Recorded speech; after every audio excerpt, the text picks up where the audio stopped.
Hi guys, today I would like to do a trade breakdown of the short trade I took on ES this afternoon. I took this trade on my 5 Lucid Founded accounts right here, and at the same time I bought some SPX put options. As you can see, I made over 100% on those options. Still kind of surprised with this return. This is my biggest option play so far, but I'm glad it played out. So let's go over the trade. When I opened the chart this morning on ES, my bias was short, and my draw on liquidity was this 4-hour fair value gap with the sell side as an Asia low and this swing low right here. And as you can see, I tried shorting right here, but unfortunately it never reached my targets and it reversed on me and stopped me out. I took a small L right there, and the market continued to go higher. When I came back during PM to the charts and opened my 4-hour time frame, I saw that we fully rebalance, we fully fill this 4-hour fair value gap right here. At the same time, when I open a 1-hour time frame, I can see that we took a liquidity in the form of Friday London high, and at the same time we struggle to close above today's London high. Yes, we closed right here, but this close is not as strong as I would like to see it.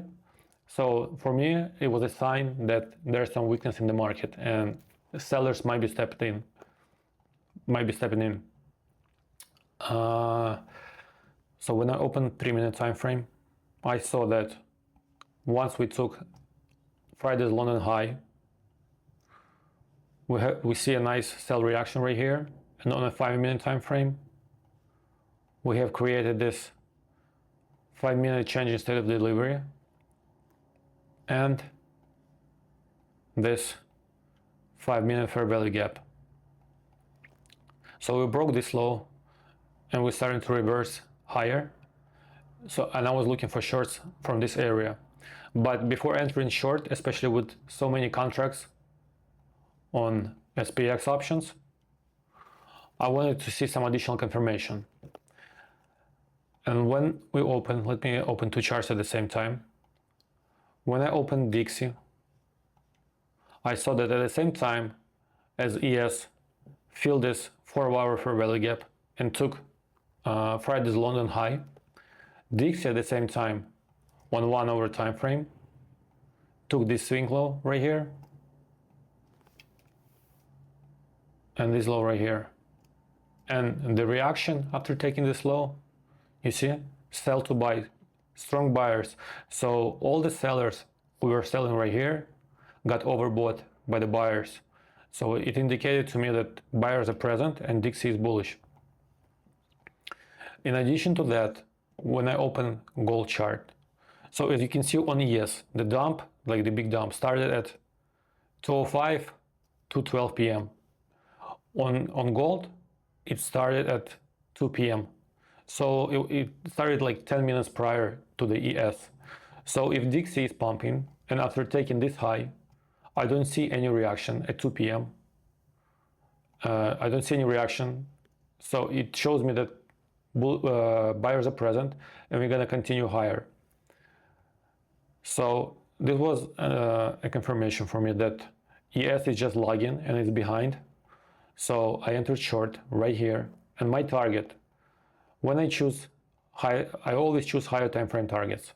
And as a target, we can see that we have this swing low right here, and at the same time, we have this unfilled 1-hour fair value gap. So I can target either this swing low or the fill of this fair value gap. I actually won't be surprised if overnight we're gonna dump right here, but yeah.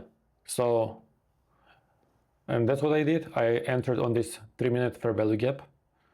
I targeted this low because 2R for me is more than enough. Usually my trades are around 1.5 2R, and I have a lot of confirmations. We took Buy Side Liquidity. We filled the 4-hour fair value gap. Dixie is bullish. Gold is dumping. So everything was on my side. So I was really confident in this trade and it played out perfectly. Thank you for watching. I hope you find it helpful. Drop a like, subscribe to the channel, and I see you in the next one.